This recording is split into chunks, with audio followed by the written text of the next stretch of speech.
Makibalita po tayo sa lagay ng panahon. Tawagan rin si Ana Cloren Horda ng Pag-asa. Cloren? Yes po, magandang tanghali po sa ating lahat. Update po tayo sa magiging lagay ng ating panahon na kung saan itong shear line pa rin po yung salubungan ng malamig at mainit na hangin.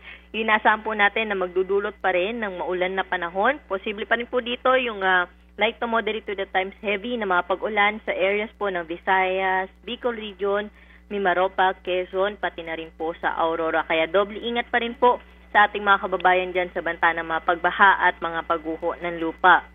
Samantalang dahil naman po sa easterlies o yung mainit na hangin mula sa Karagatang Pasipiko, ang bahagi po ng Caraga at Davao Region ay patuloy po mga karanas ng maulap na kalangitan na may kalat-kalat na mga pag-ulan, mga pagkidlat at pagkulog.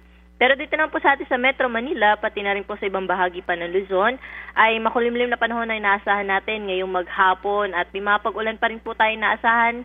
May hinang mga pag-ulan po lalo na sa hapon pati na rin po sa gabi. The rest of Mindanao, maaliwalas ang panahon, ngunit paghandaan pa rin po yung mga tsansa ng thunderstorm sa hapon at sa gabi. Wala po tayo minamonitor ngayon na low pressure area o bagyo na posible pong makaapekto sa ating bansa.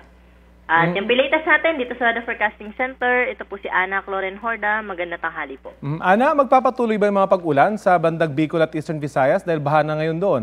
Yes po, sa ating pagtaya ngayong araw ay may mga pag-ulan pa rin po, no? Pero in terms of intensity, kung ikukumpara po natin siya sa mga pag-ulan na naranasan po nila kahapon or pati na rin po noong Sunday ay mas less or mas papahina na po yung mga pag-ulan natin ngayong araw. Ganun din po by tomorrow at towards the end of the week, inaasahan nga po natin na mas aaliwalas po yung panahon, lalo na po sa Southern Luzon at Visayas area. Kanina po dito sa Metro Manila, napakalamig ng panahon kaninang umaga. Ito lang ay dahil po sa pag-ulan o may mapagkadahilanan? Opo, dahil po yung mga pag-ulan po naranasan natin dito sa Metro Manila ay dahil po ito sa amihan, kaya malamig din po yung ating panahon na naranasan o naramdaman kaninang umaga. Okay, maraming salamat sa oras na binahagi niyo sa Balitang Hali. Salamat po, magandang tanghali. Si Ana Cloren Horda ng Pag-asa.